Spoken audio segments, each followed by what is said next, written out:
Today is the solar eclipse, and a reminder, if you still haven't heard, do not look directly at the sun without proper glasses. Eye doctors are warning people, do not look at the sun. I have to tell you, don't look at the sun. Please do not at any point today look at the sun. Do not look at the sun. Please don't just look up at the sun. Avoid looking directly at the sun. Do not look directly into the sun. Do not look directly into the sun. Do not look directly into the sun. Don't look directly at the sun. Don't look directly at the sun. Do not look directly at the sun. Do not look directly at the sun. Don't look directly at the sun.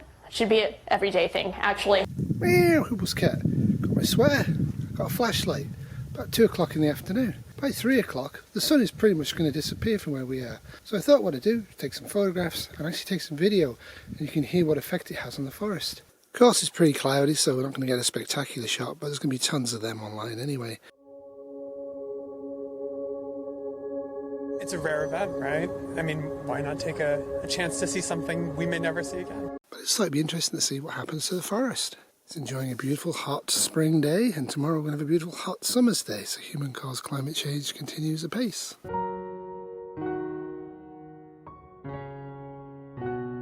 So the moon's going to slowly bite the sun and make it disappear almost completely, and then come back.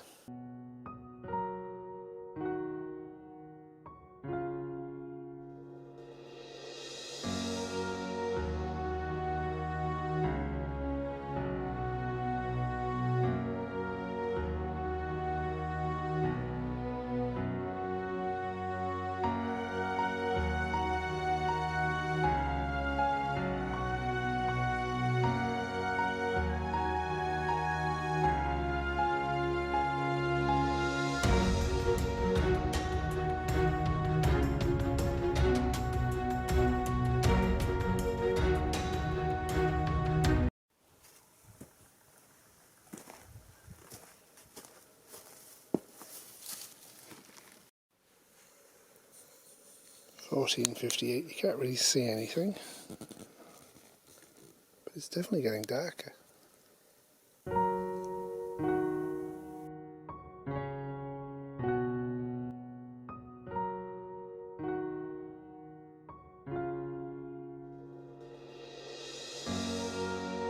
That's it from the eclipse. It wasn't actually that dramatic, but it definitely got cold. Let's put this on, and the light dropped a little bit. The animals didn't seem to notice or care. It's kind of twilightish and the sun's going to come back. Couldn't see a good photograph, couldn't see a good reflection, but on reflection on the pond I did see bits of the sun missing occasionally. So all in all, it was a bit of a bust. What did you think of the eclipse, Kitty? I didn't go blind. Not yet. Not yet. It's the next day. Did the flashlight work? Well, we haven't needed it yet. But you could see the beam though, couldn't you? Yes, Kitty's not very impressed. So you can probably see it's starting to get sunlight again, so next half an hour it's going to get lighter and lighter. Twilight at 3 in the afternoon. Look at what was captured by the Dallas Zoo. Animals were seen running just minutes before today's solar eclipse. You can see a few giraffe and ostriches running along the grassy landscape. Over at the Fort Worth Zoo, though, they were able to help with eclipse research and learn how animals are impacted. So you can see a few minutes of research can leave a big impact. We are diving into this topic with Dr. John Griffune from the Fort Worth Zoo tonight. And thank you so much, Dr. Griffune, for joining us. Thank you for having me. Well, I want to start by asking you, how did the zoo prepare for this type of research, and was the public all involved? Great question. So the research team from North Carolina State University submitted a proposal to conduct some eclipse research here at the zoo, and that went through our review process, and we were happy to partner with them. And as a part of that, we did invite the public to participate, and so they were given a sheet where they could record their own observations during the eclipse. Awesome, awesome. I'm glad the public was able to make an impact. And can you walk us through some of these findings? What did the zoo manage to observe during this total solar eclipse? Yeah, absolutely. We actually observed quite a few behavioral changes during the eclipse, especially at totality. And a lot of those behaviors had to do with typical evening or nighttime behaviors. So some of our nocturnal species like owls and our ringtails, which is a small species of mammal, actually woke up. They were pretty quiet or sleeping during the day, and as it got dark, they woke up like they normally would at night. And some of the other species, like our flamingos, actually started showing group bonding behaviors where they all stood up and started marching together. And then a lot of the animals actually moved towards where they shift in at night, where they get their dinner and usually where they spend the evening. So they were kind of anticipating being let in for the evening. That is so fascinating. So no wolves were howling. Was it really like something crazy like that? No, they were actually really calm. I think that all of the animals here showed a lot of resilience to it. And although it was a change in routine, everyone adapted really well. Oh my goodness. Okay, so first of all, we turned our lights off because we don't want to ruin this experience for anyone else here in Niagara Falls. I'm going to move out of the way. My photographer will zoom in on some of the crowds, but again, it's really dark here. Look at all of the lights shining across over in Canada. Thousands of people are witnessing this here in Niagara Falls, New York, and on the other side in Canada.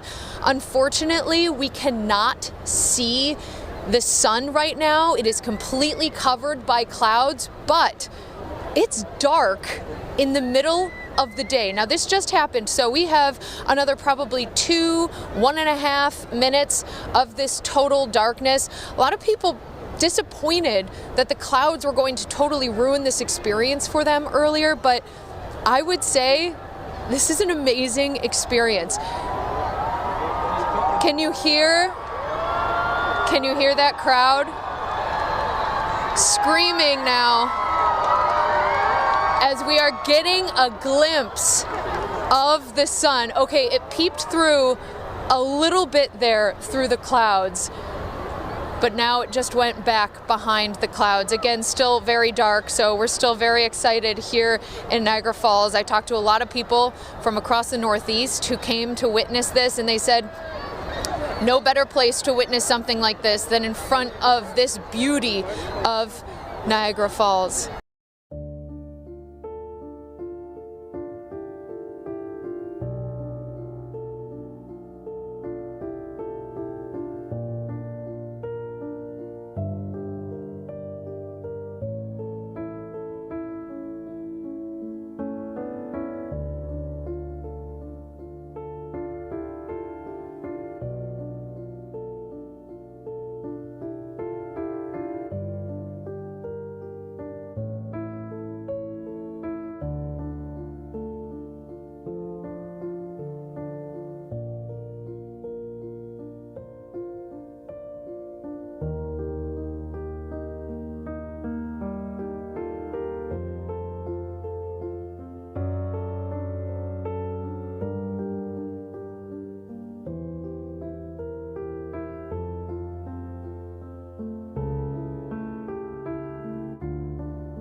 Early in the afternoon, people filled the area surrounding Niagara Falls, waiting in anticipation for the solar eclipse to start. There's not too many things in Mother Nature that'll make you do this.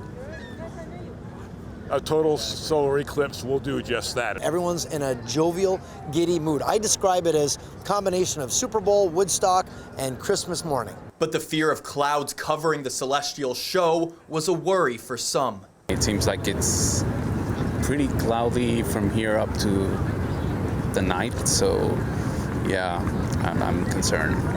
Then at 2, eyes turned to the sky. The clouds remained, but eventually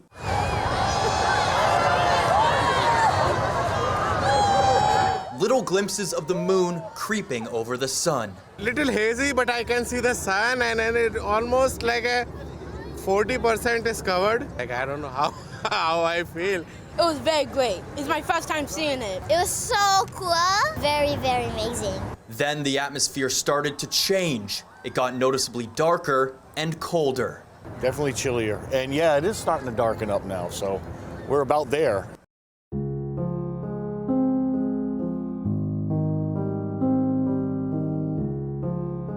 Then in what felt like no time at all, totality. It's getting dark right now. As you can hear, everyone behind me is just cheering, and it's getting darker and darker by the second. This is definitely very eerie. I almost have to turn on my lights. It was kind of like a spiritual moment, really, truthfully. It's amazing how it got dark all of a sudden. You know, I didn't even know. It was really shocking. Now we have about 3 minutes of this complete totality. As you can see over here, the street lights have turned on at this point.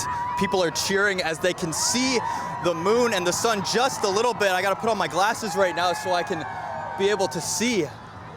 You can see a little sliver of the sun coming out right now, and it's starting to get bright as we speak. Drove like 6 hours to get here, and it's definitely worth it because it's amazing. I think this is a once-in-a-lifetime experience. This video has been brought to you by Wolfie Terrier Production.